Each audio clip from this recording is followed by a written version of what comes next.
একজন যুবক যাইয়া ডাক দিয়া বলে, ও গো আল্লাহর ওলি, আমি আপনার কাছে জানতে চাই, আপনি যদি জানতে পারেন আগামীকাল আপনার মরণটা নিশ্চিত, তাহলে আগামীকাল কোন আমলটা করে কাটাইবেন আমাকে যদি একটু বলতেন, আমিও ওই আমলটা করে কাটাইতাম। সুবহানাল্লাহ।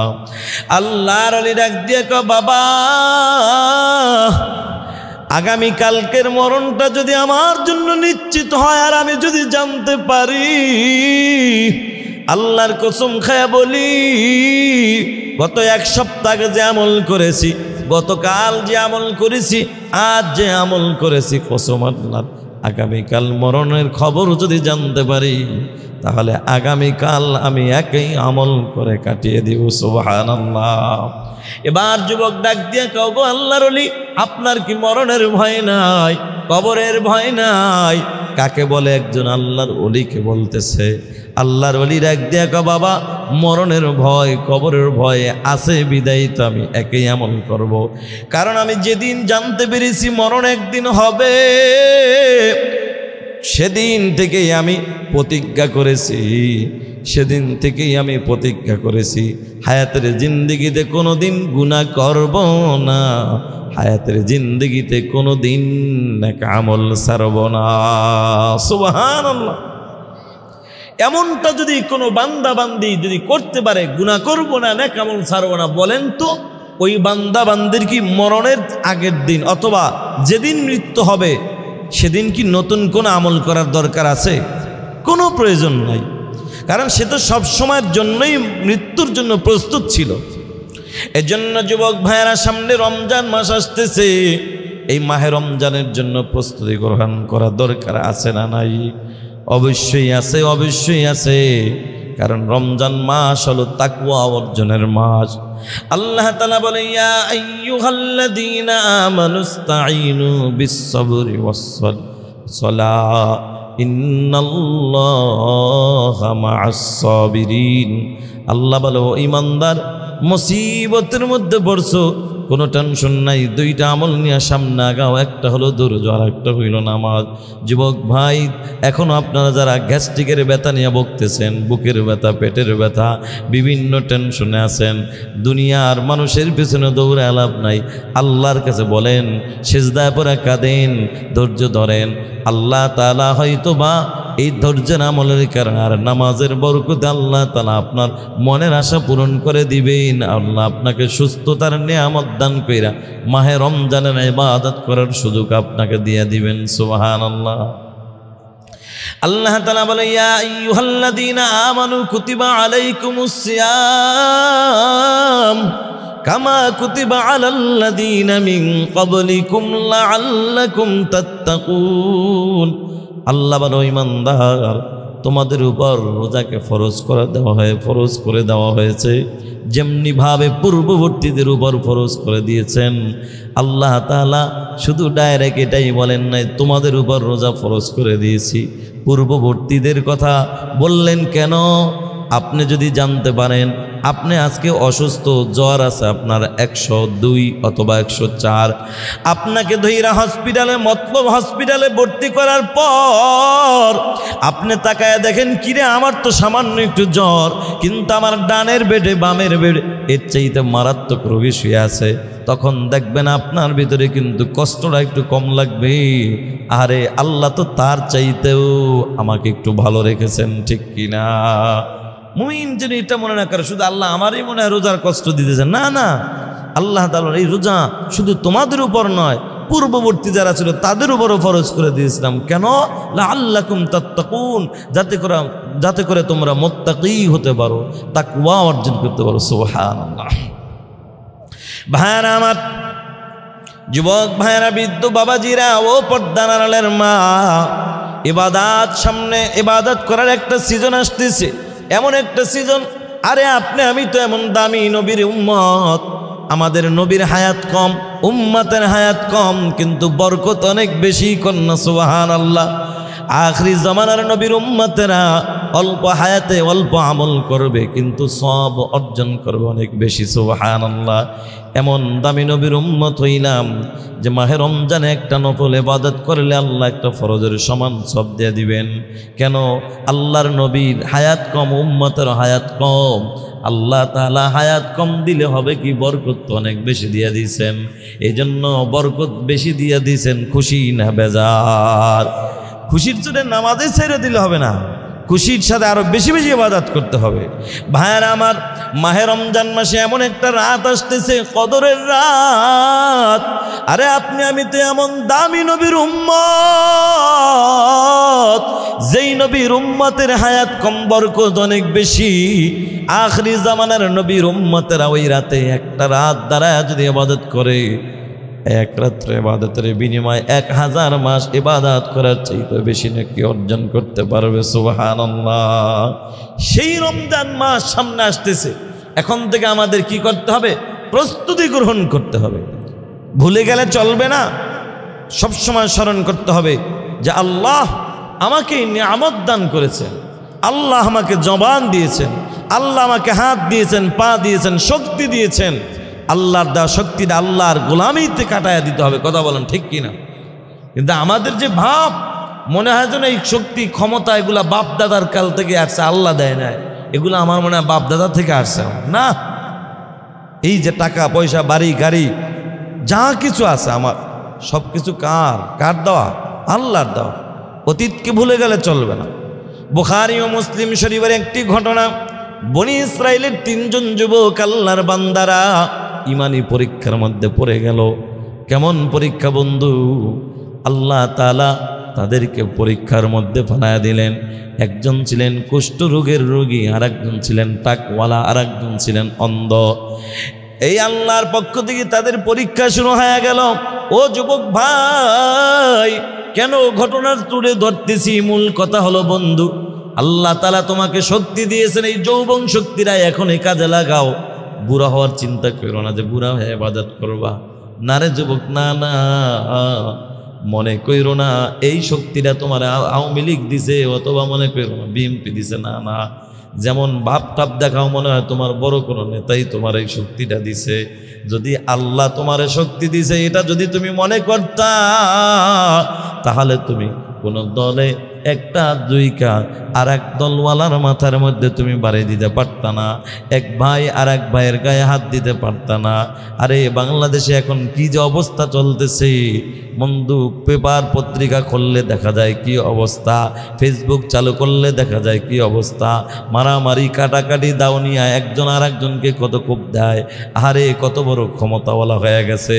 এরে বান্দা, তোর কি জানা নাই তোর এই ক্ষমতা, তোর এই বাহাদুরি, তোর এই শক্তি আল্লাহ তাআলা যদি বলেন কোন বলতে দেরি পায়া কোন বলার আগে শেষ হয়ে যাবে। কথা বলেন ঠিক কিনা? এ যুবক ভাই, বুখারী ও মুসলিম শরীফে দোনো এই হাদিস খানা এসেছে। আল্লাহ পাক রব্বুল আলামিন তো ওই 3 যুবককে পরীক্ষা করলেন। একজন হলেন কুষ্ঠরোগের রোগী, আর একজন টাকওয়ালা, আর একজন হলেন অন্ধ। আল্লাহর পক্ষ থেকে ফেরেশতা আইসা ডাক দিয়া কয়, ও কুষ্ঠরোগের রোগী, এরে ভাই তোমার তো চামড়া সাদা, তোমার তো শরীরের যে অবস্থা মানুষের কাছে যাইতে পারো না। বলে হা হা ভাইরে, তোমার কি চাওয়া পাওয়া কি আল্লাহর কাছে কোনো চাওয়া পাওয়া আছে? কুষ্ঠরোগের রোগী ডাক দিয়া কয়, ভাই আল্লাহ তাআলার কাছে আমার একটা চাওয়া আছে। আল্লাহ তাআলা যদি আমার একটু সুস্থ বানায়া দিত, সুন্দর সুদর্শন যুবকে পরিণত করে দিত, তাহলে আমি মানুষের কাছে যায় সম্মান পাইতাম, ইজ্জত পাইতাম, মানুষ বসতে দিত। আমার আর কোনো চাওয়া পাওয়া নাই। আল্লাহর পক্ষ থেকে আল্লাহর ফেরেশতা শরীরে হাতটা বুলায় দিলেন। আল্লাহ তাআলা সাথে সাথে তাকে পরিপূর্ণ সুস্থ বানায়া দিলেন। এবার আল্লাহর ফেরেশতা ডাক দিয়া কয়, ভাই তোমার হায়াতের জিন্দেগিতে কোনো শখ আছে কিনা বলো। বলে হা হা সে কোন বর্ণনা এসেছে উটের কথা বলছে, কোনো বর্ণনা এসেছে গাভীর কথা।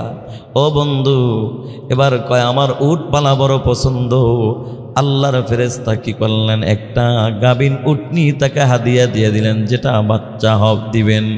এমন একটা উটনি তাকে দান করে দিলেন আল্লাহর ফেরেশতা চলে গেল দ্বিতীয় ব্যক্তির কাছে যাইয়া, টাকওয়ালার কাছে যায়, কয় ও ভাই তোমার জীবনে কোনো চাওয়া পাওয়া কি মালিকের কাছে আছে? আল্লাহর বান্দা টাকওয়ালা কয় ভাই আমাকে মানুষ দেখলেই স্টেডিয়াম বলে, এক একজন এক একভাবে ব্যঙ্গ করে, এক একভাবে কথা বলে। আল্লাহ যদি আমার একটু মাথায় চুল দিত আমার আর কোনো চাওয়া পাওয়া ছিল না। আল্লাহর ফেরেশতা আল্লাহর হুকুমে হাতটা বুলায় দেওয়ার সাথে সাথে মাথায় চুল হয়ে গেল। সুবহানাল্লাহ। ও বন্ধু, এবার চুলটা হওয়ার পর আল্লাহর ফেরেশতা ডাক দিয়া কয় ভাই তোমার আল্লাহর কাছে আরো কোনো চাওয়া আছে কিনা, কোনো শখ আছে কিনা? কয় হ্যাঁ আমার শখ আছে, আমার গাভী বলারও বড় শখ। আল্লাহ যদি আমার একটা গাভী দিত আমি পালতাম। আল্লাহর ফেরেশতা ফেরেশতা গর্ভবতী একটা গাভী তাকে দিয়ে দিলেন। আল্লাহর ফেরেশতা চলে গেলেন। এবার ওই অন্ধ ব্যক্তির কাছে যায়, বলে ভাই রে তোমার কি আল্লাহর কাছে চাওয়া পাওয়া আছে? কয় আমার চাওয়া পাওয়া আছে, কারণ আমার সন্তান মাঝে মাঝে আমাকে আব্বু আব্বু বলে ডাকে, আর কয় বাবা তোমার মতো ভালো বাবা নাই, তোমার মতো ভালো আব্বু আর পৃথিবীতে কেউ নাই। তখন তো আমার মন চায় আমার এই চক্ষু দিয়া আমার সন্তানকে আমি যদি একটা নজর দেখতে পারতাম, যেই সন্তান আমার প্রশংসা করতেছে এই সন্তানটাকে একটা নজর যদি আমি একবার দেখতে পারতাম আমার মনে আফসোস থাকতো না। আল্লাহর কাছে বড় চাওয়া আছে, সেটা হলো আল্লাহ যদি দয়া মায়া কইরা আমার চোখের দৃষ্টিটা ফিরায় দিত আমার আর কোনো আফসোস নাই। আল্লাহর ফেরেশতা হাতটা বুলাইয়া দিলেন, আল্লাহ তাআলা সাথে সাথে দৃষ্টি শক্তি ফিরাইয়া দিলেন। সুবহানাল্লাহ। এবার আল্লাহর ফেরেশতা ডাক দিয়া কয় ভাই বলো বলো তোমার কি কোনো শখ আছে? বলে হ্যাঁ হ্যাঁ আছে, আমার বকরি পালার বড় শখ। আল্লাহর ফেরেশতা কি করলেন, একটা গাভীন বকরি তাকে দিয়ে দিলেন। দেওয়ার পর এবার আল্লাহর ফেরেশতা চলে গেলেন। কিছুদিন পরে সবার বিশাল বড় বকরির পাল হয়ে গেল, কারো উটনির পাল হয়ে গেল, আর একজনের গাভীতে পুরা বইরা গেল। এখন আল্লাহ তাআলা ফেরেশতাকে দ্বিতীয়বার পাঠাইলেন, ও ফেরেশতা যাও যাও এবার আমার বান্দাকে পরীক্ষা করো, এবার পরীক্ষা করবা আমার বান্দাকে অতীত ভুলে গেছে না আমি আল্লাহর উপর শুকর আদায় করে। এবার আল্লাহর ফেরেশতা যাইয়া ডাক দিয়া কয় ও আল্লাহর বান্দা, আরে তুমি তো একটা সময় কুষ্ঠ রোগের রোগী ছিলা, মানুষ তোমাকে দেখলে নাক ছিটকাইতো, নিশ্চয়ই আল্লাহ তাআলা তোমার এত সুন্দর চেহারা দান করছেন, শরীর দান করছেন। এবার ওই বেচারায় প্রথম চোটেই ফাফর একটা নিয়ে কয় ফাজলামি করার জায়গা পাও না, এটা আমার পূর্বে থেকে আমি এরকম সুস্থ ছিলাম। কন্যা নাউজুবিল্লাহ। আল্লাহ পাকের নাশকর আদায় করে ফেলল, আল্লাহ তাআলা বেজার হয়ে গেল। এবার ডাক দিয়া কয় ভাই এত উটের মালিক হইছো তুমি, অথচ একটা সময় তুমি ছিলা গরিব, আল্লাহ তোমার এত সম্পদের মালিক বানাইছে। আরে তুমি যদি আমার বহু বিপদে বইরা আসছি, আমি মুসাফির মানুষ, একটা উট যদি আমাকে দিতা আমার পথ চলতে বড় সহজ হইতো।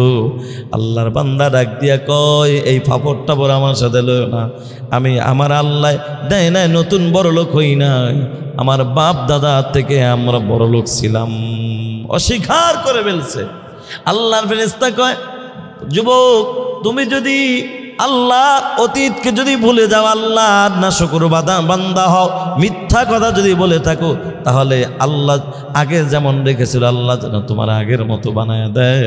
বদদুয়া দিয়ে চলে গেলেন। আল্লাহর ফেরেশতা বলতে দেরি, আল্লাহ তাআলা সাথে সাথে আগের মতো আবার বানায় দিতে দেরি নাই। এবার দ্বিতীয় ব্যক্তির কাছে যাইয়া ডাক দিয়ে বলো ও ভাই আজকে তোমার মাথায় কত সুন্দর চুল দেখা যায়, তুমি কিন্তু এত সুন্দর ছিলা না। আরে তুমি ছিলা টাকওয়ালা, মানুষ তোমাকে দেখলে টিটকারি করতো, কেউ বা স্টেডিয়াম বলতো, কেউ বা বেল বলতো, কত কিছু বলতো। আজকে আল্লাহ তোমার এত সুন্দর চুল দান করেছেন। কার মেয়া কি কও তুমি? আর চুল তো আমার জন্মের শুরু থেকে চুল, আমার মাথায় কোনোদিন চুল পড়ে নাই, আমি টাকছিলাম না। এই কথাটা অস্বীকার করে ফেললো। এবার ডাক দেখো ভাই এই যে তো গরু দেখা যায়, গাভীন দেখা যায়, এগুলা কিন্তু আসলে তোমার পূর্বের তুমি মালিক ছিল না, এগুলা আল্লাহ দান করেছেন। তাহলে আল্লাহর দেওয়া সম্পদ আল্লাহর রাস্তায় একটা দান করো। আমি বড় বিপদে আসছি, বিপদে পইরা তোমার কাছে হাত বাড়াইলাম, দিবানি একটা গরু আমাকে দিবানি?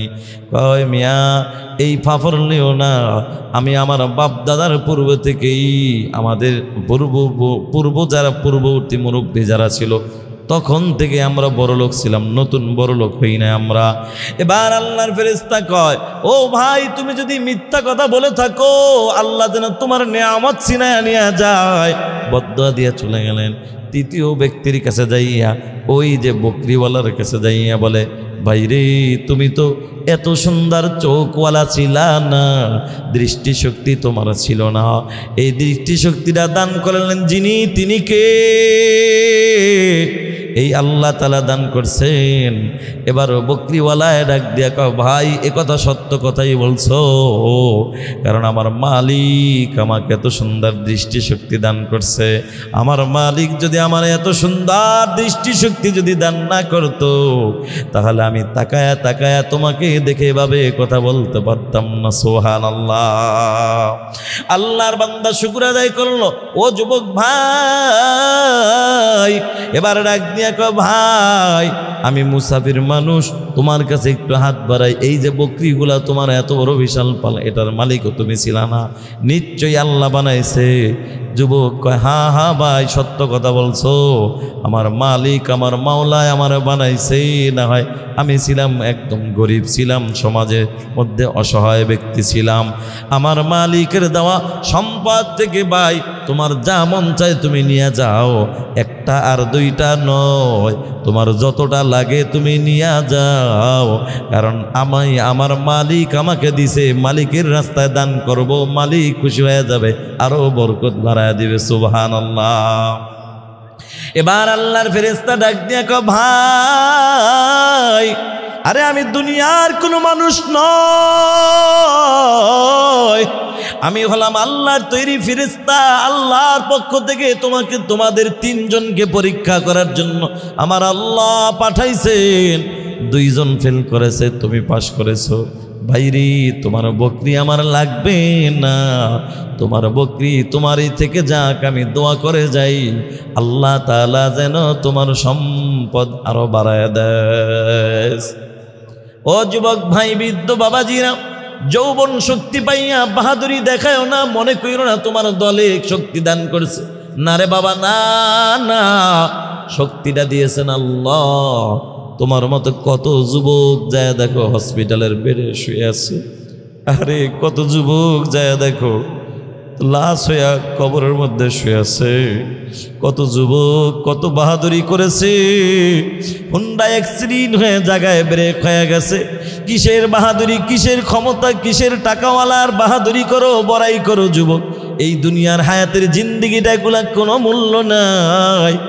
মরণের আগ পর্যন্ত বাহাদুরি যতই করো, মরণ যেদিন চলে আসবে, মৃত্যুটা যেদিন হয়ে যাবে যুবক, সেদিন আর তোমাকে কেউ নেতা বলবে না, সেদিন আর তোমাকে কেউ চেয়ারম্যান সাহেব বলবে না, সেদিন আর কেউ তোমাকে ইমাম সাহেব বলবে না, সেদিন আর তোমাকে কেউ বিএমপির নেতা বলবে না, আওয়ামী লীগের নেতা বলবে না, জামাতের নেতা বলবে না, চরমনাই হেফাজতের নেতা বলবে না। সেদিন তোমাকে একটা নাম বলবে, সেটা হলো লাশ। ঠিক কিনা? সেটার নাম হলো লাশ। এরে যুবক ভাই, একটু চিন্তা করি দেখো না, আজকে তুমি যত ক্ষমতাওয়ালা হয়ে যাও, যত বাহাদুরি করো না কেন, মরণ কিন্তু একদিন হবে, কোনো সন্দেহ নাই। মরণ যেদিন হবে সেদিন তোমার নেতা হয়তো ব্যস্ততার কারণে তোমার জানা যায় নাও যাইতে পারে। বাইরে তোমার মরণের পরে দেখবা যাদের জন্য এত কিছু করলা তারা সবাই পর হয়ে গেছে। তোমার সন্তানগুলা একদিক থেকে তোমার জন্য কান্না করবে, তোমার বিবি একদিক থেকে কান্না করবে, অপরদিকে ইমাম সাহেবকে টেলিফোন করে বলবে, ইমাম সাহেব আমার স্বামীর মৃত্যু হয়ে গেছে, তাড়াতাড়ি গোসলের ব্যবস্থা করেন। তাড়াতাড়ি জানাজার ব্যবস্থা করেন, মাইকিং করে দেন, এলান করে দেন। এদিকে একদিকে কান্দে বন্ধু, আর একদিকে কিন্তু তোমার আমার বিদায় দেওয়ার প্রস্তুতি চলতেছে। ছেলে একদিকে কাঁদে, অপরদিকে কাপড় আনার জন্য নারায়ণপুর বাজারে যায়। ছেলে কাঁদে। ও বন্ধু, এই কাদার মধ্যে দেখবা কয়েকটা ভাগ হয়ে গেছে। তোমাকে যখন গোসল করাইয়া ওই মসজিদের খাটিয়ার মধ্যে উঠাইয়া এবার যখন পুরুষ আল্লাহর বান্দার আত্মীয় স্বজনরা ময়দানে জানাজার নামাজের জন্য মাঠে নিয়ে যাবে, তখন তোমার বিবি, তোমার মা, তোমার মেয়ে, তোমার বোন, এই নারী জাত যারা আছে এরা পর্দার আড়ালে দাঁড়ায়া দাঁড়ায়া মুখে কাপড় দিয়া কাঁদবে, মুখে কাপড় দিয়া কাঁদবে। তারা কিন্তু ওই পর্যন্ত বেরে আর তোমার সাথে আর কেউ যাবে না, তোমার সাথে আর একটা কদম সামনে যাবে না। জানাজা দেওয়ার জন্য যখন ময়দানে নিয়ে যাবে, ওই জানাজার পরে দেখবা আবার ভাগ হয়ে যাবে। বন্ধু, একটা ভাগ জানাজার সাথে সাথে দেখবা কারো দোকান খুলতে হবে, ব্যস্ততা আছে, কারো বা কৃষক কৃষি কাজ করবে, ব্যস্ততা আছে, কারো বা ঢাকা যেতে হবে, ব্যস্ততা আছে। সে জানাজায় মূলত আসতো না, কেন আসছে জানো? হয়তোবা তোমার ছেলের শ্বশুর অথবা মেয়ের শ্বশুর হবে, অথবা কোনো বেয়াই হবে, বেইন হবে, মানে আত্মীয়র দিক দিয়ে না আসলে কেমন দেখা যায়, না আসলে কেমন দেখা যায়। এই কেমন দেখা যায় চিন্তা করে আসছে, কিন্তু তোমার মায়া আসে নাই। আবার কেউ বা তোমার মায়া আসছে, কিন্তু জানাজার পরে তোমার কবর পর্যন্ত কেউ যাবে না। তোমাকে জানাজা দিয়ে এখান থেকে বিদায়কে নিয়ে চলে গেল, কিন্তু আবার এখান থেকে বন্ধু দুইটা ভাগ হয়ে এক ভাগ যার যার ব্যস্ততায় চলে যাবে, আর এক ভাগ আছে তোমার সাথে খাটিয়া কাঁদে নিয়ে কবর পর্যন্ত যাবে। তুমি তখন বলবা, হায় রে দুনিয়া, এদের জন্যই কি আমি পিছনে, এদের জন্যই দুনিয়ায় এত সময় কাটাইলাম, সবাই চলে গেল, কিন্তু এই লোকগুলাই বুঝে আমার সাথে কবরে যাবে। কিন্তু না রে বন্ধু, না না, কবরের কাছাকাছি খাটিয়াটা নিয়ে যখন নামাবে, তখন দেখবা সবাই কিন্তু নামবে না। তখন তুমি দেখবা মাত্র দুইটা লোক লাফ দিয়ে কবরের মধ্যে নামবে। এই দুইটা লোক কবরে নামার পরে তুমি হয়তো মনে মনে ভাববা যে আমার সাথে মনে হয় এই দুইটা লোকেই যাবে, বাকি আর কেউ বুঝে যাবে না।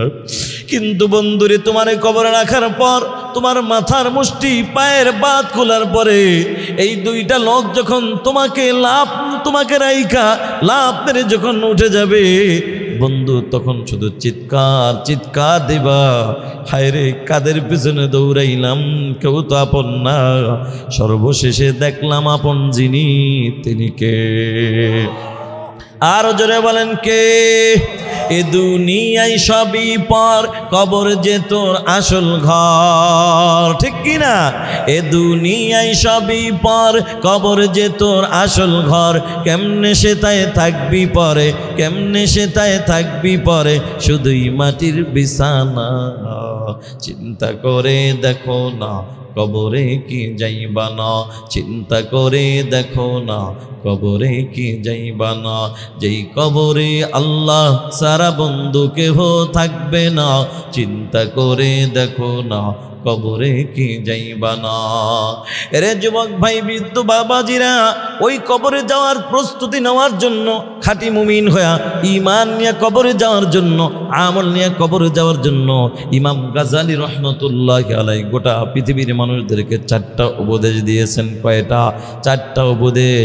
আপনি যেন আল্লাহর খাঁটি গোলাম হইয়া কবরে যাইতে পারেন, এই জন্য 4টা উপদেশ দিলেন। 1 নম্বর উপদেশ, ও যুবক ভাই, তুমি যদি আল্লাহ হয়ে কবরে যাইতে চাও, এই 4টা উপদেশ মেনে নাও। কসম আল্লাহর, আমার মন বলে আল্লাহর ওলির খাতায় তোমার নামটা উঠে যাবে। সুবহানাল্লাহ। এই 4টা উপদেশ বলবো, শোনার ইচ্ছা আপনাদের আসেনি? 1 নম্বর উপদেশের যুবক ভাই, ও বৃদ্ধ বাবাজিরা, ও পর্দার আড়ালের মা, আরে তুমিও যদি আল্লাহর প্রিয় বান্দি হয়ে কবরে যাইতে চাও, এই 4টা উপদেশ তুমি আমল করো। 1 নম্বর উপদেশ হলো, তুমি প্রতিদিন ঘুম থেকে ওঠার পর প্রতিদিন প্রতিজ্ঞা করো। 1 নম্বর হলো তুমি প্রতিজ্ঞা করো। কি প্রতিজ্ঞা করবা? বলে আমি আবার রাতের বেলা ঘুমানোর আগ পর্যন্ত একটা গুনাহ করব না, একটা নেক আমলও ছাড়ব না, আল্লাহর হক নষ্ট করব না, বান্দার হক নষ্ট করব না। এ বাবা, গুনাহ করব না, নেক আমল ছাড়ব না, এটা বলা লাগবে না। তুমি শুধু এতটুকু বইল, আল্লাহ তোমার হক নষ্ট করব না, বান্দার হক নষ্ট করব না। এই দুইটা শব্দ যদি বলো, এটার মধ্যেই চলে আসে, গুনাহও ছাড়া হয়ে যায়, নেক আমলও ধরা হয়ে যায়, ঠিক কি না? এবার তুমি এই প্রতিজ্ঞা করার পর এখন তোমার কাজ হলো ওই মালিক আল্লাহর কাছে দোয়া করা। আল্লাহর কাছে বলো, আল্লাহ তোমার তৌফিক ছাড়া আমার সম্ভব হবে না। আমি যতই বলি ইবাদত করব, যতই বলি আমি তো আল্লাহ তোমার হক আদায় করব, বান্দার হক আদায় করব, মালিক রে তুমি যদি আমারে তৌফিক না দান করো, আমার দ্বারা সম্ভব হবে না। কথা বলেন ঠিক কিনা? এরে ভাই, আল্লাহ পাক সুস্থ রাইখা, আল্লাহ পাক নেক হায়াত দান কইরা এই দামি মজলিসে আসার তৌফিক তোমার আল্লাহই দান করেছেন।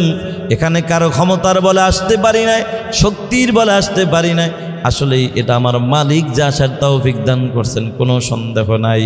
এটাই বাস্তব। যে কোনো কাজ করবেন, আন্নে ভালো কাজ করবেন, আল্লাহর তৌফিক ছাড়া সম্ভব না। এই জন্য সকালবেলা ঘুম থেকে উঠে প্রতিজ্ঞা করা, এক নম্বর হলো প্রতিজ্ঞা করা, আল্লাহ তোমার হক নষ্ট করব না। ঘুমানোর আগ পর্যন্ত প্রতিজ্ঞা করলাম, বান্দার একটা হক নষ্ট করব না। আল্লাহ গো, তুমি আমাকে তৌফিক দান করো। এবার হলো 2 নম্বর। 1 নম্বর প্রতিজ্ঞা করা, 2 নম্বর হলো মুরাকাবা করা। আপনি প্রতিজ্ঞা করলেন, দোয়াও করলেন, এখন আপনি দোকানওয়ালা ব্যবসায়িক ভাই দোকানে চলে যান।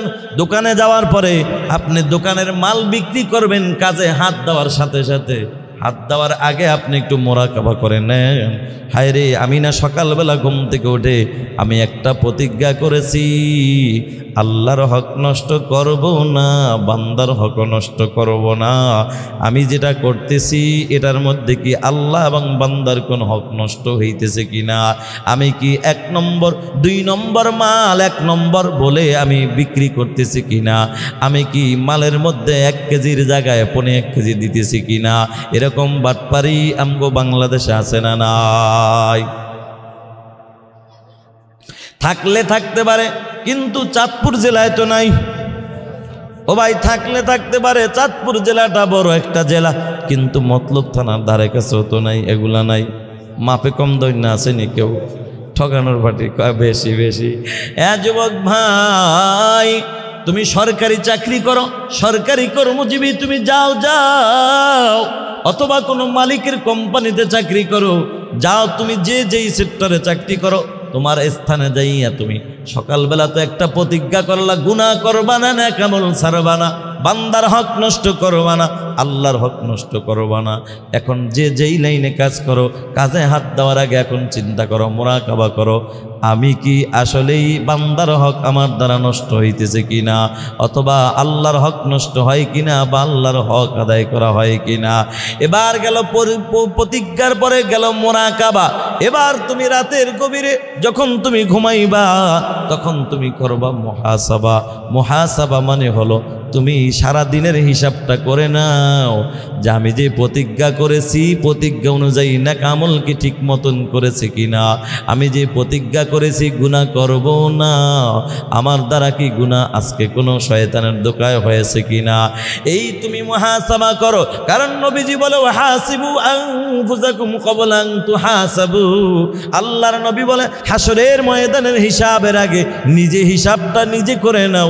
এভাবে প্রতিদিন যদি কোনো মানুষ হিসাব করে, নিজের আমল নামা যদি হিসাব করে, আমল নিয়া কয়টা গুনাহ করলাম আর কয়টা নেক আমল ছাড়লাম, প্রতিদিন ঘুমানোর আগে যদি কোনো মানুষ, কোনো ইমানদার বান্দা বান্দি যদি এরকম চিন্তা করে, আমার মন বলে ওই বান্দা বান্দির দ্বারা কোনোদিন গুনাহের কাজ করা সম্ভব হবে না, এবং হাসরের ময়দানে হিসাবেও কোনোদিন আটকে পড়বে না। ঠিক কিনা? যে বান্দা দৈনন্দিন নিজের হিসাব করবে, হাসরের ময়দানে তার হিসাব সহজ হয়ে যাবে। সুবহানাল্লাহ। এবার আসেন বাবা 4 নম্বর উপদেশ। ইমাম গাজ্জালী রহমাতুল্লাহি আলাইহি পৃথিবীর মানুষদেরকে 4টা উপদেশ দিয়েছেন। 4 নম্বর উপদেশ হলো, সকালবেলা প্রতিজ্ঞা করলাম গুনাহ করব না, নেক আমল ছাড়ব না, তাহলে সারাদিন আমার দ্বারা কয়টা গুনাহ হইল, কয়টা নেকামল সারা হইল। এখন যদি দেখি না না শয়তানের দোকায় পরে গুনাহ দু একটা করে ফেলেছি, নেকামলও ছেড়ে ফেলেছি, এখন নফসটাকে 4 নম্বর আমল হলো নফসটাকে এখন শাস্তি দেওয়া। এরে নফস তুই না প্রতিজ্ঞা করলি গুনাহ করবি না, নেকামল ছাড়বি না, তাহলে গুনাহ কেন করলি, নেকামল কেন ছাড়লি?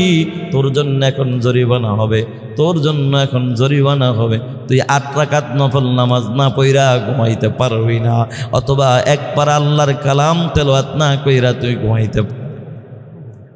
ঠিক আছে ভাইরা আমার, ওয়া আম্মা মান খাফা মাকামা রাব্বিহ, আমি রবের সামনে দাঁড়ানোর ভয় নিয়া, ওয়া নাহান নাফসা আনিল হাওয়া, নিজের নফসটাকে যে পবিত্র রাখবা, গুনাহ মুক্ত রাখবা, আত্মাটাকে পবিত্র যে রাখবা, আল্লাহ বলেন ফা ইন্নাল জান্নাতা হিয়াল মাওয়া, নিশ্চয়ই তার ঠিকানা হলো মালিকের জান্নাত। সুবহানাল্লাহ। এখন বাবাজিরা আমার, এই আত্মাটাকে পবিত্র করার জন্য কি করো দরকার, কি লাগবে? বলে মেডিসিন লাগবে। কোন মেডিসিন? কয়টা মেডিসিন লাগবে? 2টা মেডিসিন লাগবে। এই 2টা মেডিসিন কোথায় গেলে পাওয়া যায়? বলে এটা মতলব বাজারের বড় ফার্মেসিতে পাওয়া যাবে না, চাঁদপুর শহরে কালীবাড়ি গেলে পাওয়া যাবে না, বাসস্ট্যান্ড গেলে পাওয়া যাবে না, বাবুরহাট গেলেও পাওয়া যাবে না, মুন্সিরহাট গেলেও পাওয়া যাবে না। এ যুবক ভাই, মেডিসিনটা কোথায় পাওয়া যায়? আল্লাহ তাআলা বলেন মেডিসিন 2টার নাম হলো, আল্লাহ বলেন এই আত্মাটাকে পবিত্র বানানোর জন্য 2টা মেডিসিন। 1 নম্বর মেডিসিনের নাম হইল তাকওয়া। তাকওয়া মানে আল্লাহর ভয়। আর একটা মেডিসিনের নাম হইল আল্লাহর ভালোবাসা। তাকওয়া মানে হলো আল্লাহর ভয়। তাকওয়া নামক মেডিসিন যদি বান্দার অন্তরে ঢুকে যায়, ওই বান্দার দ্বারা কোনোদিন গুনাহের কাজ করা সম্ভব হবে না। 2 নম্বর মেডিসিনের নাম হলো আল্লাহর ভালোবাসা। আল্লাহর ভালোবাসা নামক মেডিসিন যদি ঢুকে যায়, ওই বান্দার দ্বারা কোনোদিন নেকামল ছাড়া সম্ভব হবে না। তাকওয়া ঢুকলে গুনাহ করবে না, আর ভালোবাসা ঢুকলে কখনো গুনাহ নেকামল ছাড়বে না। ভালোবাসা কারা করবে? আল্লাহকে ভালোবাসবে কারা?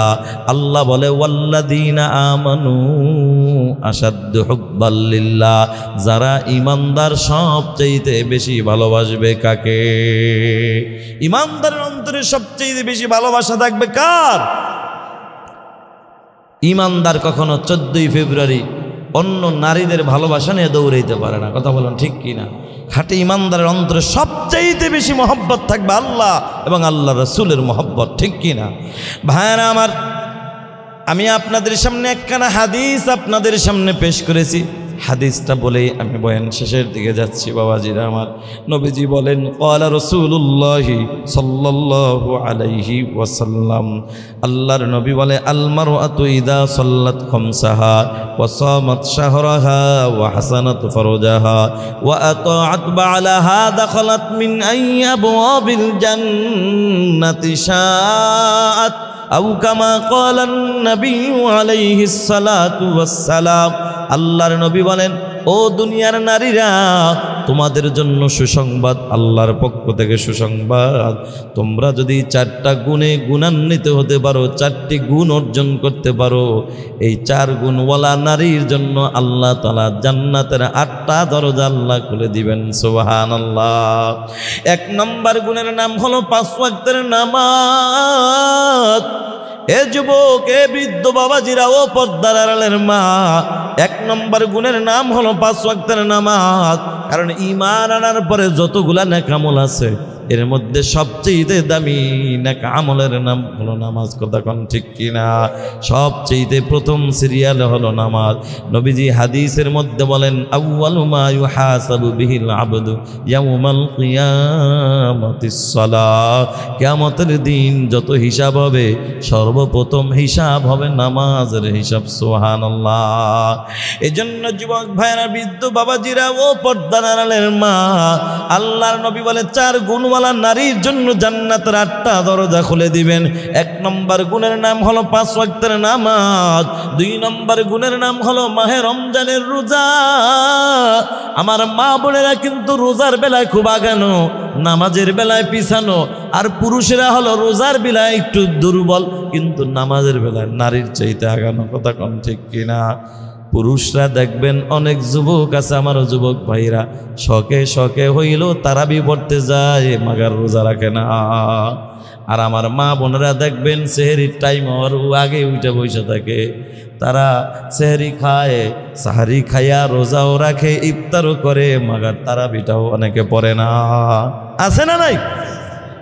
আমি যেটা বললাম এটা কি আসলে বাস্তব কিনা? নারীরা কিন্তু রোজার বেলা যদি আল্লাহ যদি 2 দিন না খায় রোজা রাখতে বলতো, 2 দিনের জন্য বাজেট করতো, তা পুরুষ আছে নারীরা পাস করতো বেশি। কথা কোন ঠিক কিনা? রোজা রাখার বেলায় নারীরা ওস্তাদ, পুরুষের চাইতে বেশি আগানো, কিন্তু নামাজের দিক দিয়ে একটু দুর্বল। এটা আবার পুরুষ নারীর চাইতে এদিক দিয়ে আগানো। পুরুষ আছে খালি সুতা নাতা দইরা, গ্যাস্ট্রিক, এই ব্যথা সেই ব্যথা, রোজা রাখে না, হ্যাঁ 4 দোকানে যায় পর্দার বিরুদ্ধে যায় খায়। কথা কোন ঠিক কিনা? যদিও এটা মতলব থানায় নাই, আমি ওই বরিশালের কথা কইতেছি। এদিকে তো আর রমজান মাসে কেউ পর্দা টাঙ্গায় খায় না, ভেতরে কেউ খায়নি, মাঝে মাঝে বিড়িও খায়। কথা কোন ঠিক কিনা? এই রাস্তা দিয়ে রমজানে গাড়ি নিয়ে গেলে মনে হয় যেন এই দোকানের মধ্যে ভাবছিলাম আগুন ঠাগুন ধরছনি, পরে দেই না 4-5 জন একসাথে হোমানে টানতে আছে। ও যুবক ভাইয়েরা, বৃদ্ধ বাবাজিরা, ও পর্দা নাড়ালের মা, আল্লাহর নবী বলেন 4 গুণওয়ালা নারীর জন্য আল্লাহর তৈরি জান্নাতের 8টা দরজা খুলে দিবেন। 1 নম্বর গুণের নাম হলো 5 ওয়াক্তের নামাজ। 2 নম্বর গুণের নাম হলো মাহে রমজানের রোজা। 3 নম্বর গুণের নাম হইল পর্দার আমল। এখন তো বর্তমানে মুসলমান পর্দা পাওয়া যায়, কিন্তু পর্দার আমল পাওয়া যায় না। দোকানেও পর্দা পাওয়া যায়, কিন্তু পর্দার অভাব নাই, কিন্তু পর্দার ভিতরে আরো বেশি ঝামেলা আছে। কারণ ওটা তো নামের পর্দা, আসলে আসল পর্দা না। আপনি দেখবেন বর্তমানে বাংলাদেশে যতটা বোরকা বিক্রি হয় ততটা 3 পিসও কিন্তু এখন বিক্রি হয় না। ব্যবসায়িক ভাইরা ভালো বলতে পারবেন, বোরকার ব্যবসা জমজমাট চলতেছে, কারণ এখন ফ্যাশন হয়ে গেছে। পর্দার নামে এখন বোরকা নাই, ফ্যাশন। কারণ বর্তমানে অনেক ফ্যাশন বোরকা বের হয়েছে, যেই নারীরা বর্তমান যুগের নারীরা এই ফ্যাশন বোরকা পরে হ্যাঁ যতটুকু পর্দা করে তার চাইতে আগের যুগের আমার মা বোনেরা যারা মুরব্বী যারা আছেন, এরা বোরকা ছাড়াও তার চাইতে বেশি পর্দার আমল করে। কেমন? এখনো একজন টুপিওয়ালাকে দেখলে অনেক মুরব্বী মা বোন আছে ঘুমটা মোড়া দিয়া রাস্তায় দাঁড়ায় থাকে। কথা কোন ঠিক কিনা? ওই পুরুষ লোকটা যায়, অথবা হুজুর যদি হয়তো কোনো কথাই নাই, রাস্তা থেকে নিচে নাইমা যায়। এখনো সে আগের যুগের অনেক মা বোন এখনো আছে।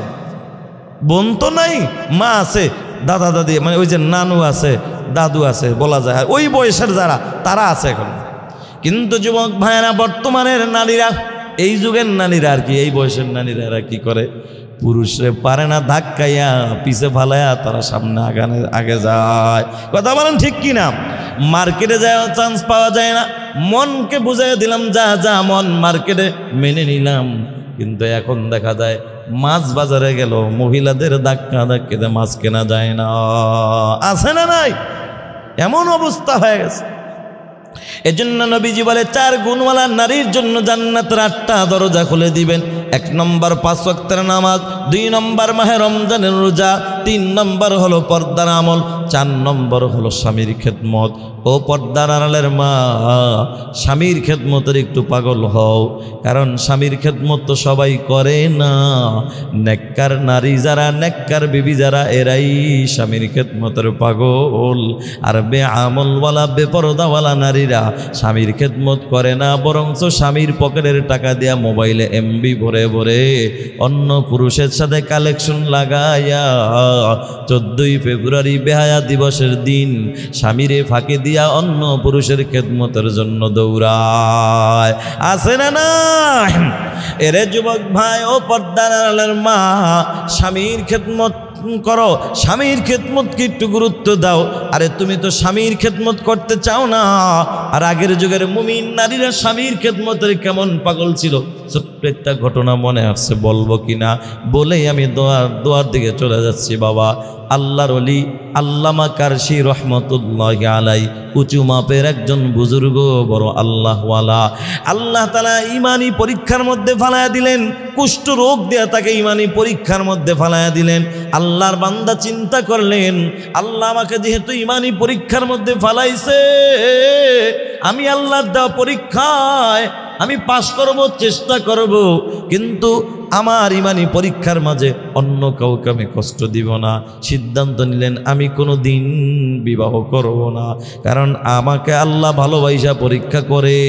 কারণ সূরা বাকারার 155 আয়াতে আল্লাহ বলেন, ওয়ালানাবলুওয়ান্নাকুম বিশাইইম মিনাল খাউফি ওয়াল জুউ ওয়া নাকসিম মিনাল আমওয়ালি ওয়াল আনফুসি ওয়াস সামারাত ওয়া বাশশিরিস সাবিরিন। আল্লাহ বলে যারা ঈমানদার দাবি করবা, অবশ্যই আমি আল্লাহ তাদেরকে পরীক্ষা করব। কি দিয়া পরীক্ষা করব জানো? আমি আল্লাহ ভয় দিয়ে পরীক্ষা করব, ক্ষুধা দিয়ে করব, ফসল দিয়ে করব, জীবন দিয়ে করব। ওরে মুসলমান নবীর উম্মত, আল্লাহর ওলির উপর ইমানি পরীক্ষা আসছে, কয় না না আমি আল্লাহর দেওয়া পরীক্ষা দিব, কিন্তু অন্য কোনো নারী আমার ঘরে বিবি হিসাবে আইসা কষ্ট করবে, এটা হতে পারে না। এই জন্য আল্লাহর ওলি সিদ্ধান্ত নিলেন বিবাহ করবেন না। হঠাৎ করে মাথায় একটা চিন্তা আসলো, না না বিবাহ করা এটা আমার রাসূলের একটা সুন্নত। কারণ হাসরের ময়দানে আমার নবী যদি ডাক দিয়া কয়, রে কারশি তুই না ওলি দাবি করলি, ওই তুই তো আমার সুন্নতের আমলটাই করলি না, তখন আমি কি জবাব দিব? না না আমার রাসূলের সামনে এই জবাব দিতে পারবো না, আমি আমার রাসূলের মহব্বতে সুন্নতটা আদায় করব, বিবাহ করব। মুরিদদেরকে ডাক দিয়া বললেন, বাবারা তোমরা বলো আমার জন্য কি ভালো একটা নেককার দিনদার মেয়ে দেখা যাবে কিনা? বলে হ্যাঁ হ্যাঁ দেখা যাবে। তাইলে দেখো, তবে যেই মেয়েটা আমার জন্য দেখবা, মেয়েটাকে সব কিছু খুলে বলবা, আমি যে অসুস্থ মাজুর মানুষ, কুষ্ঠ রোগের রোগী, এটা খুলে বলবা। এটা খুলে বলার পরে যেই মেয়েটা আমার বিবি হই আমার খেদমতের জন্য রাজি হবে, শুধুমাত্র ওই মেয়েটাকে আমি বিবাহ করব। সুবহানাল্লাহ। আল্লাহর একজন গোলাম ছিল, তার মুরিদদের মধ্যে খাটি আল্লাহর গোলাম, আল্লাহর বান্দা মুরব্বী একটা দৌড় মাইরা বাড়িতে হাজির। বাড়িতে যাইয়া তার একটা আদরের কন্যা সন্তান ছিল, ওই কন্যাকে ডাক দিয়া কামারে, আমি তোমার বাবার মনে জীবনে একটা আশা আছে, পূরণ করবানি। বাবা কি আশা? আমার মনে একটা আশা, আমারে তোরে যদি কোনোদিন আমি খাটি আল্লাহওয়ালা বুজুর্গ দেখে বিবাহ দিতে পারতাম, আমি বাবার মনে কোনো আশা থাকতো না। সুবহানাল্লাহ। ও মুরব্বী বাবারা, এখানে কিন্তু একটা কথা চলে আসছে, আপনিও তো মুরব্বী, তিনিও ছিলেন মুরব্বী, আপনিও বাবা, তিনিও বাবা। তার মনে আশা ছিল আল্লাহওয়ালা দিনদার ছেলের কাছে মেয়েটাকে তুলে দিবে, আর আপনি এখন হাজী সাহেব হইয়াও দুনিয়ার লোভ ছাড়তে পারেন না। আপনি ঘটকরে বারবার বলেন, ও ঘটক ভাই, আমার মেয়েটার জন্য এমন একটা ছেলে দেখো, যেই ছেলেটার টাকা আছে, বাড়ি আছে, গাড়ি আছে, বিদেশি জামাই যদি হয় তো কোনো কথাই নাই, যদি লন্ডন পার্টি হয় তো কোনো কথাই নাই। কথা কোন ঠিক কিনা? আরে নবীজি বলে, হুব্বুদ দুনিয়া রাসু কুল্লি খতিয়া, দুনিয়ার মোহাব্বত সমস্ত গুনাহের মূল। এ বাবা, অথচ আপনি মুমিন হিসাবে আপনার উচিত ছিল এইটা, এরে ঘটক ভাই, আমার মেয়েটার জন্য এমন একটা দিনদার ছেলে দেখো, যেই ছেলেটা 5 ওয়াক্ত নামাজ পড়ে, রোজা রাখে, পর্দার আমল করে, তাকওয়া অর্জন করেছে, তাকওয়াওয়ালা একটা যুবক ছেলে আমাকে খুঁজে দাও। ও যুবক ভাই, বৃদ্ধ বাবাজিরা, এই দুনিয়ার টাকা পয়সা বাড়ি গাড়ি এগুলা থাকবে না, টাকার জায়গায় টাকা ভরে থাকবে, তুমি লাশ হইয়া কবরে চলে যাইবা। কিসের বাহাদুরি, কিসের বাবা? এই জন্য ওই মুরব্বী ডাক দিয়া কামারে, আমার মনে বড় আশা, তোরে আমি ভালো একজন আল্লাহওয়ালার হাতে তুলে দিতে পারলে মনে কোনো আফসোস থাকবে না। মারে বল না তোর মনে আশা কি? বাবা আমার মনে একই আশা।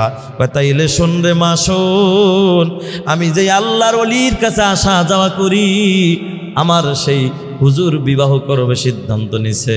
মারে আমার মন চায় তুমি যদি রাজি থাকো আমি তোমারে আমার হুজুরের হাতে তুলে দিব। তবে মা একটা কথা আছে রে মা, আমার হুজুর কিন্তু কুষ্ঠ রোগে আক্রান্ত রোগী, তিনি কিন্তু অসুস্থ মানুষ, মাজুর হয়ে গেছে। মারে তার বিবি হতে গেলে কিন্তু তার খেদমত বেশি করা লাগবে। মা বুঝা দেখো পারবানি। মেয়েটা ডাক দিয়া আব্বা কোনো টেনশন করবা না, আমি তোমার মেয়ে হইয়া রাজি হয়ে গেলাম, কোনো চিন্তা নাই। বাবা কয় মা মনে হয় তুমি বুঝতে পারো নাই, তিনি কিন্তু কুষ্ঠ রোগের রোগী। কারণ কোনো নারী অসুস্থ স্বামী যাই না শুই না কারো কাছে অসুস্থ পুরুষের কাছে বিবাহ বসতে কিন্তু চায় না। ওরে মুসলমান আল্লাহর গোলাম, অসুস্থ স্বামীর কাছে বিবাহ বসবে দূরের কথা, অসুস্থ ছেলের কাছে বিবাহ বসবে দূরের কথা। বিবাহ বসার পরে কোনো স্বামীর যদি পাও ভেঙ্গে যায়, হাত ভেঙ্গে যায়, অথবা প্যারালাইসিসের রোগী হয়ে যায়, কয়েকদিন পরে কয় তোমার রাস্তা তুমি ধরো আমি গেলাম। কথা কোন ঠিক কিনা? এবার আল্লাহর বান্দি ডাক দিয়া কয় বাবা কোনো টেনশন নাই, কারণ দুনিয়ায় কয়েকদিন বাঁচবো রে বাবা, দুনিয়ায় তো থাকার জন্য আসি নাই।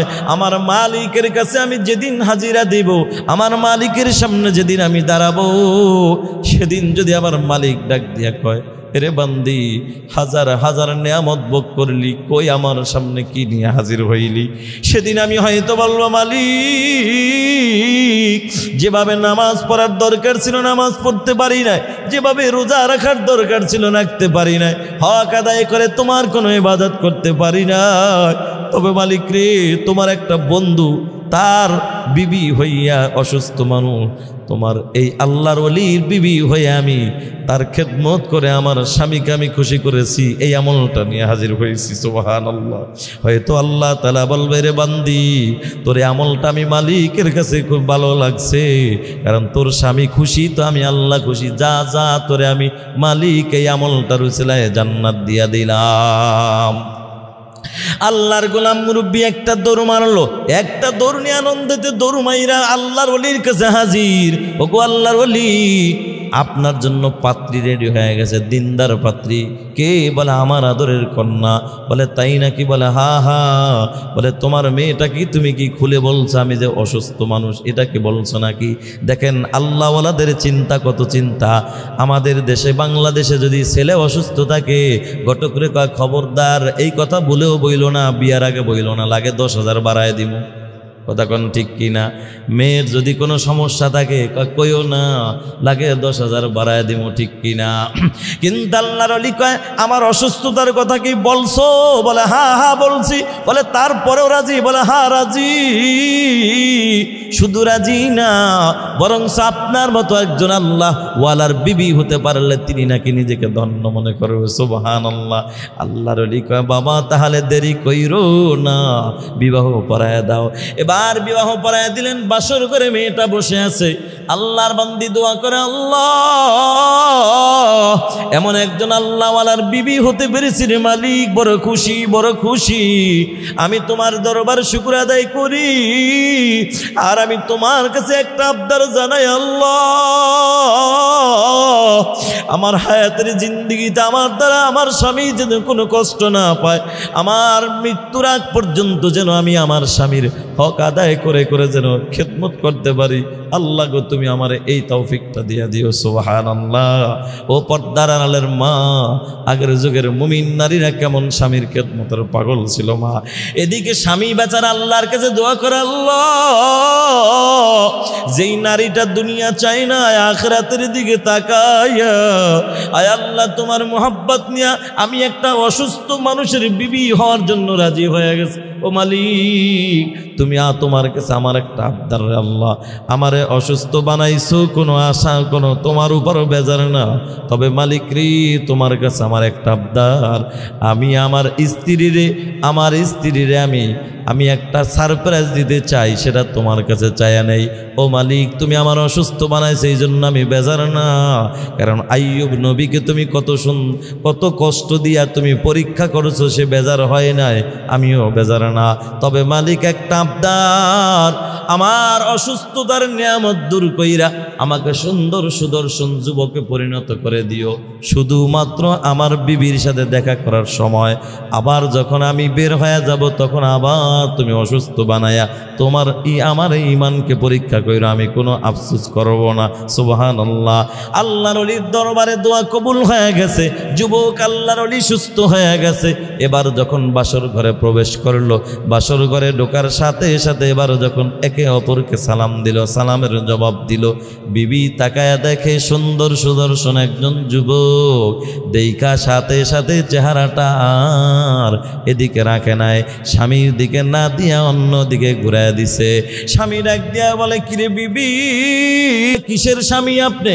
আপনি তো আমার স্বামী হতে পারেন না, কারণ আমার বাবা বলেছে আমার স্বামী যিনি হবেন তিনি হবেন কুষ্ঠরোগের রোগী। আল্লাহু আকবার। তিনি তো অসুস্থ মানুষ, মাজুর মানুষ, আর আপনি তো সুস্থ মানুষ, আপনি তো আমার স্বামী হতে পারেন না। এখন স্বামী চিন্তা করে, হায় রে, এখন যদি আমি না ভাইঙা বলি তাহলে বেজার হবে। এরে বিবি, আমি তোমার স্বামী, কোনো সন্দেহ নাই, কিন্তু বিষয়টা হলো আল্লাহর কাছে শুধু তোমার ভালোবাসার দিকে তাকাইয়া এই নিয়ামতটা চেয়ে এনেছিলাম।